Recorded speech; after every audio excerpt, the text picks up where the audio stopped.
کمان بادل میں ہوگی اور میں اس پر نگاہ کروں گا تاکہ اس ابدی عہد کو یاد کروں جو خدا کے اور زمین کے سب طرح کے جاندار کے درمیان ہے۔ پس خدا نے نوح سے کہا کہ یہ اس عہد کا نشان ہے جو میں اپنے اور زمین کے کل جانداروں کے درمیان قائم کرتا ہوں۔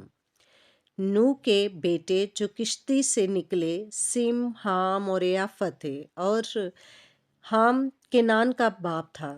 یہی تینوں نوح کے بیٹے تھے، اور انہی کی نسل ساری زمین پر پھیلی۔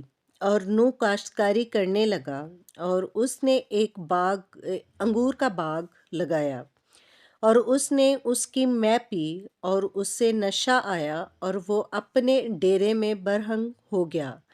اور کنعان کے باپ حام نے اپنے باپ کو برہنگ دیکھا اور اپنے دونوں بھائیوں کو باہر آ کر خبر کر دی۔ تب سیم اور یافت نے ایک کپڑا لیا اور اسے اپنے کندھوں پر دھرا اور پیچھے کو الٹے چل کر گئے اور اپنے باپ کی برہنگی ڈھانکی، سو ان کے منہ الٹی طرف تھے اور انہوں نے اپنے باپ کی برہنگی نہ دیکھی۔ جب نوح